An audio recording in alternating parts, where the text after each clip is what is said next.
আসসালামু আলাইকুম ওরহমতুল্লাহি ওয়াবারাকাতু।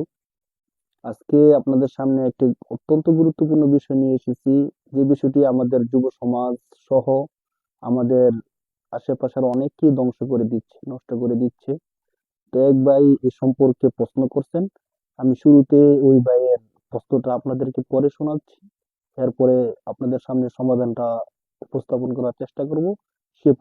সে পর্যন্ত আমাদের সাথে থাকবে ইনশাআল্লাহ। এমডিসিএম মোল্লা ভাই মেসেঞ্জারে আমাদের কাছে জানতে চেয়েছেন, আসসালামু আলাইকুম ভাই, ভালো আছেন? আপনার কাছে একটা বিষয় জানার ছিল। বর্তমানে তো ফেসবুকে ঢুকলেই বিভিন্ন ওয়েবসাইট আসে যেখানে গেমস খেলে টাকা ইনকাম করা যায়। তো আমার এক বন্ধু লোভে পড়ে একটা সাইটে 1,000 টাকা ইনভেস্ট করেছিল যে সেও গেম খেলে টাকা ইনকাম করবে। তো সে ইনভেস্টের 1,000 টাকা গেম খেলে লস করেছে। তো এখন আমার কাছে জানতে চাইছে, সে তো 1,000 টাকা লস করছে, এখন যদি আবার 1,000 টাকা ডিপোজিট বা ইনভেস্ট করে গেম খেলে লস করলে তো শেষ। আর যদি ওই 1,000 টাকা আবার ইনভেস্ট করে 2,000 টাকা করতে পারে, তাহলে ওই টাকা কি হালাল হবে? কারণ সে তো আগে 1,000 টাকা ইনভেস্ট করে লস করেছে, আর এখন 1,000 টাকা ইনভেস্ট করে আগের লস রিকভার করে 2,000 টাকা বানায় উত্তোলন করতে চায়। তো ওই টাকাটা কি হালাল হবে? মানে সে তো দুইবারে মোট 2,000 টাকা ইনভেস্ট করে আবার 2,000 টাকা উত্তোলন করতে চায়। দয়া করে জানালে উপকৃত হব। আপনারা যারা এই বিষয়টা আগে জানেন বা এমন পরিস্থিতির মধ্যে পড়ছেন, তারা হয়তো প্রশ্নটা শুনে বুঝে ফেলছেন সে কি জানতে চেয়েছে। মূলত এমন একটা সাইটে 1,000 টাকা ইনভেস্ট করছে অনেক লাভের জন্য, কিন্তু 1,000 টাকা লস হয়ে গেছে। এখন তার মনের ইচ্ছা হলো সে আবার 1,000 টাকা ইনভেস্ট করতে চায়, যাতে আগের লস হওয়া 1,000 টাকা ফিরে আসতে পারে। তো এখন যে 1,000 টাকা ইনভেস্ট করবে সেটা আসতেও পারে, নাও আসতে পারে। যদি আসে 2,000 টাকা আসবে, আর যদি না আসে তাহলে 2,000 টাকায় চলে যাবে। বাকি যদি আসে 2,000 টাকা, তাহলে সে ইনভেস্ট করলো 2,000, আসলো 2,000। এখন এই 2,000 টাকা তার জন্য হালাল হবে কিনা, সে চাইতেছে তার টাকাটা রিকভার করার জন্য, লসটাকে রিকভার করার জন্য আবার 1,000 টাকা ইনভেস্ট করে ওই গেমসে ঢোকার জন্য। তো শরীয়তের স্পষ্ট সমাধান আছে।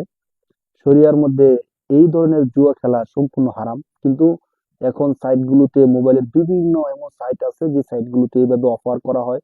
তো যুবক ভাই যারা আছেন, বেকার যারা আছেন, তারা এগুলোর লোভে পড়ে লক্ষ লক্ষ টাকা এইভাবে শেষ করে ফেলতেছেন।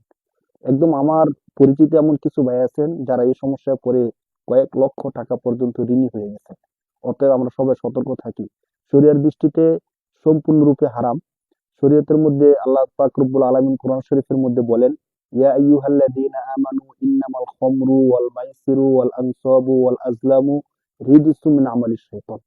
এখানে মদ, জুয়া ইত্যাদির কথা বলা হচ্ছে। তো জুয়া আল্লাহ তাআলা বলতেছেন এটা শয়তানের একটা কাজ এবং সম্পূর্ণরূপে নিষিদ্ধ একটা কাজ। তো এই কাজের মধ্যে শুরুতে অংশগ্রহণ করা এক নম্বরে নাজায়েজ। দুই নম্বর কথা হলো, যে টাকাটা লস করছে ওইটা উত্তোলন করার জন্য আবার ওই জুয়ার মধ্যে অংশগ্রহণ করা, এটা তো চরম পর্যায়ের আরো বড় বোকামি হবে। কারণ হারাম জিনিস উদ্ধারণ করার জন্য আবার হারামের মধ্যে যোগ দেওয়া। দ্বিতীয়ত, হারামে যোগ দেওয়ার পরে যদি আবার 2,000 টাকা চলে আসেও, তাহলেও ওই 2,000 টাকা সে ব্যবহার করতে পারবে না, তার জন্য বৈধ হবে না, যদিও সে 2,000 টাকা ইনভেস্ট করছে।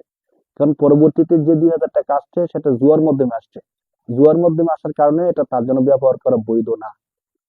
অতএব ওই প্রথম 1,000 টাকা যে লস করছে, ওই 1,000 টাকা রিকভার করার জন্য আবার দ্বিতীয়বার 1,000 টাকা ইনভেস্ট করা সম্পূর্ণরূপে হারাম এবং অবৈধ। সেখান থেকে যে টাকা আসবে সেটাও অবৈধ। এবং সে যে আবার জুয়ার মধ্যে যুক্ত হয়েছে, সেটা সম্পূর্ণ হারাম কাজের মধ্যে যুক্ত হয়েছে। আর তার এই বিষয়টা হালাল হবে না কেন? কারণ সে যে 1,000 টাকায় আবার ইনভেস্ট করবে দ্বিতীয়বার, এই ইনভেস্ট করার পরে নিশ্চিত না যে আবার টাকাটা আসবে। অর্থাৎ তার টাকাটা একটা অনিশ্চয়তার মধ্যে ফেলে দিল। আর যদি আসেও, অন্য কারো টাকা তার এখানে চলে আসবে শুধু শুধু। অতএব শরিয়ার পক্ষ থেকে এটা সম্পূর্ণরূপে অবৈধ, হারাম।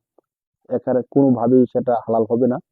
তো যে টাকাটা চলে গেছে, এখন ওই ব্যয়ের জন্য করণীয় কি? ওই ব্যয়ের জন্য করণীয় হলো যে শয়তানের ধোঁকায় পড়ে জুয়ার মধ্যে যোগ দিয়েছে, আল্লাহ তাআলার কাছে তওবা করবে এবং যে টাকাটা চলে গেছে সেটা আল্লাহর ওয়াস্তে ছেড়ে দিবে, যে আল্লাহ তাআলা যেন আমাকে ক্ষমা করে দেয়। কায়মুনে বাক্যে আল্লাহ তাআলার কাছে তওবা করবে। ওই টাকা রিকভার করার জন্য আর জুয়ার মধ্যে অংশগ্রহণ করা যাবে না। হারামের মধ্যে অংশগ্রহণ করে আবার হারাম টাকা উত্তোলন করে যদি বুক করে সেটাও হারাম হবে। অতএব এই হারামের মধ্যে যোগ দেওয়া যাবে না।